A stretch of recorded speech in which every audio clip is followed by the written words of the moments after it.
Hello, everybody. My name is Marcello Urbani, and I've been a software engineer for well over 20 years now. And I spent most of my career in the SAP ecosystem. SAP is probably not a household name, but it's the biggest software company in Europe. And it's maybe the first or second biggest name in business software, the things that does your invoices, your sales, real estate, you name it, okay? And it's a 34 billion euros annual revenue. So it's a big chunk of the IT spending. And that makes it an interesting target for AI and pretty much everything else. In the last year and a half, the AI agents really revolutionized how we write software. I hardly ever write software by hand anymore. For the most part, I just use some AI agent. And yeah, once in a while I do a little bit of manual touch, but for the most part, it's just AI generated. And this doesn't work very well in the SAP ecosystem because most of these agents work by basically writing files on a drive, on a hard drive. And in SAP, the code is not stored on files, it's stored inside the database. And we do have editors, the most common is Eclipse. But when you edit ABAP code in Eclipse, what happens is that the editor calls an API to fetch the source code from the SAP server, lets you change it, and then calls another API to save it on the server. And out of the box, no mainstream coding agent works like that. On top of that, change management in SAP is completely different from everybody else. There is a way to do to support Git up to a point, but you can't have a regular Git workflow. It's a bit more nuanced, but let's just take my word for it. So basically, you just move your code from one server to another, rather than doing pull requests and things like that. So the solution for all these sort of problems, not only for SAP, but for pretty much all kind of systems, is to basically use tools, and particularly MCP servers. There are a lot of MCP servers for SAP because it's a clear gap in capabilities of the agents, and everybody has one. Amazon, our host, have their own.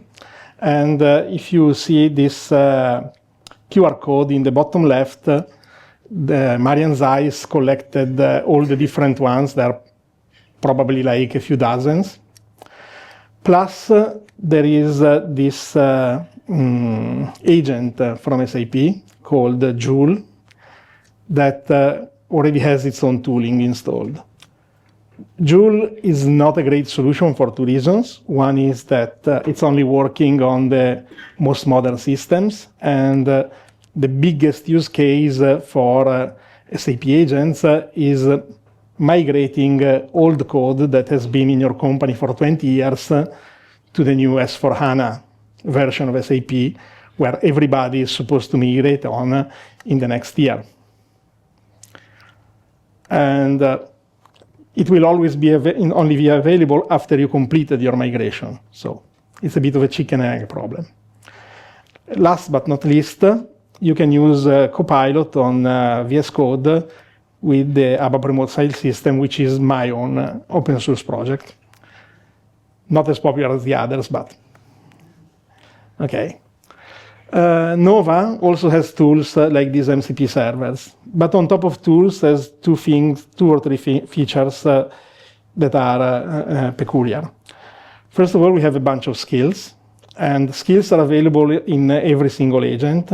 But what we bring to the table is a library of skills that we already wrote, so you don't have to. And we have a dev container, which basically provides the terminal access, all sorts of command line utilities and so on, and sync abilities, and the software catalog. Now, the dev container is the biggest differentiator.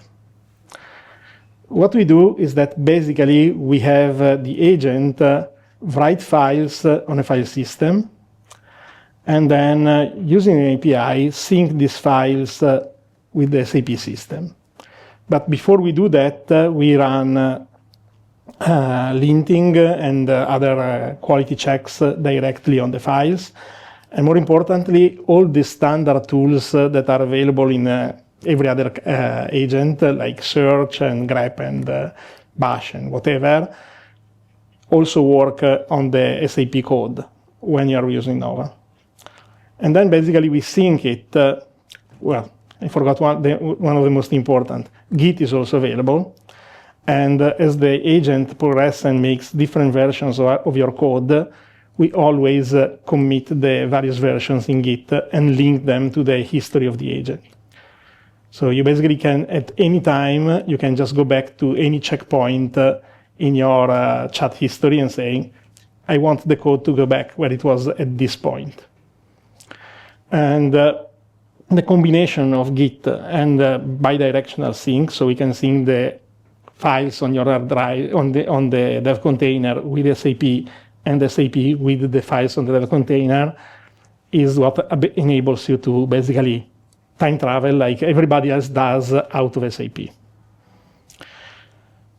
Yeah. Oh, sorry, I forgot the embedded terminal. Everybody has a terminal. Our platform is on the web, so we need an embedded one. And the last thing that we have on top of MCP, your CRUD code with MCPs or something like that, is that we have our own software catalog, which is basically allows you to basically document your custom code. Your typical SAP installation have 20,000 custom programs and other stuff that has been developed over the last 20 plus years. And they need to migrate a good chunk of that in the next year or two. So documenting what they do, finding out whether they're used or not, like the SAP can collect usage data for every report, and you can basically estimate how important it is to migrate a bit of code depending on the usage.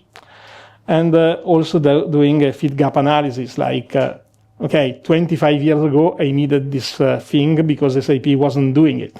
Do I need it anymore? Do I still need it?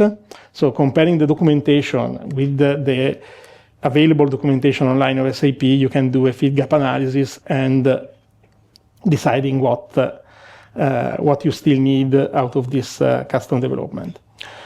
And finally, like supporting a transformation, like keeping track of which one of these was already migrated, which one of this was retired, and so on. Last, this is not about Nova. Nova is mostly about managing your code, so writing new software, making changes to the existing one, and all sorts of development activities. Documenting existing one is also a big one. But on top of that, there are other things that you can do in AI for SAP. First of all, there are, in this MCP server list that I showed you before, there are also OData MCP servers that allow you to do things like reading the invoices out of SAP or writing a new invoice in SAP, like is basically just calling generic business-related APIs. And there is a Joule AI Copilot provided by SAP, which is intended for end users to basically just help them doing their daily job. So it's embedded in the application and automates any kind of transaction. Finally, Amazon has another MCP server to do system-level operations on SAP system. Never used it. I'm not a system administrator, so I don't know what exactly it does, but okay. All this stuff was kind of banned by SAP 3 days ago.